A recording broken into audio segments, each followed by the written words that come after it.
Welcome back to Nature Labs and our live coverage of the 2025 Newfoundland and Labrador provincial election. Now, we talked broad strokes last time. Let's get into the details. This is an interesting race for a couple of reasons. For one, there's a new leader for each of the major political parties running in this provincial election. Why is that interesting? Well, in almost every election in this country, we look around, we often see at least one incumbent leader for one of the major political parties. And incumbency, if you haven't already heard in social studies class, makes a big difference in terms of our electoral outcomes. Why do incumbents have such a huge advantage? Well, it's name recognition, really. And name recognition is so often why we decide to vote for someone or vote against someone. We often feel comfortable knowing that we don't want to change course. Things are going relatively well. So we want to back that trusted name to kind of keep the ship moving in the same direction. Or at other times, we really don't like where we are. We want to see a big shift. And so we want to vote against that name recognition or that incumbent. So incumbents truly do influence, usually for their benefit, the outcomes of these kinds of electoral races. But in Newfoundland, as mentioned, each of the major parties, the Progressive Conservatives, the Liberals, as well as the NDP, all have new leaders this time. Now, what's also making this race quite interesting is the potential for a fourth term for the Liberals in Newfoundland and Labrador. Now, if you've studied politics, if you've looked at social studies class, we talk a lot about this, that it's hard to stay in power for more than about 10 years. While the Liberals in Newfoundland and Labrador have been in power for about roughly a decade. So this would be not a completely unprecedented opportunity to extend their terms in power, but it is pretty rare in this country.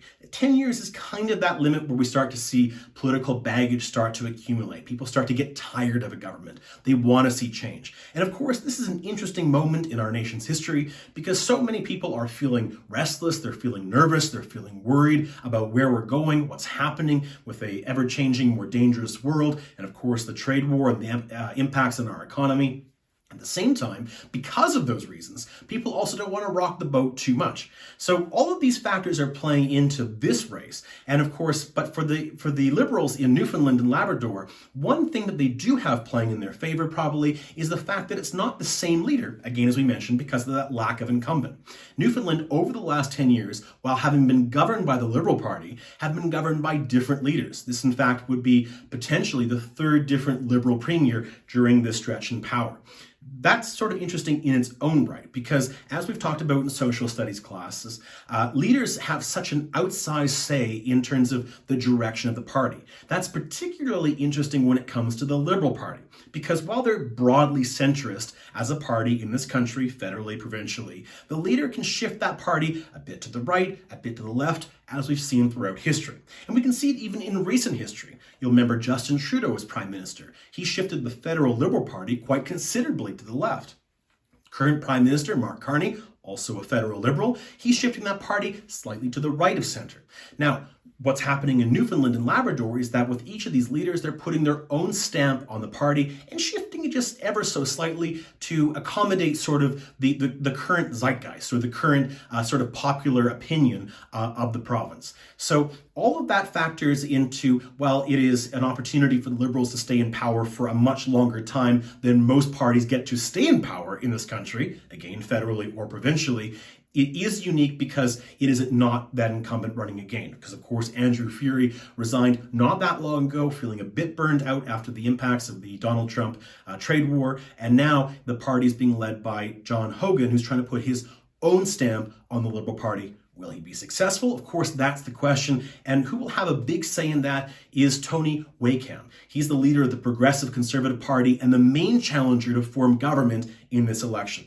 Like a lot of conservative parties across the country, this still sort of holds that old school progressive conservative name, but he's certainly putting more of a traditional conservative spin on that party, providing a strong pro-resource bent, and of course trying to ensure that the rural communities have a larger say in the decisions made in Newfoundland and Labrador going forward. So that's kind of the major dichotomy. The third party, of course, in this election is the NDP, but As we saw in the last federal election, they're beginning to get a bit squeezed. They've always had a more of a significant role in Newfoundland than some provinces in this country, while never having had a significantly powerful role. In this election, it's expected they'll have a very minor role. Right now, they sit at 2 seats in the House of Assembly. They're likely to stick around that particular range, at least if the polls are to be believed.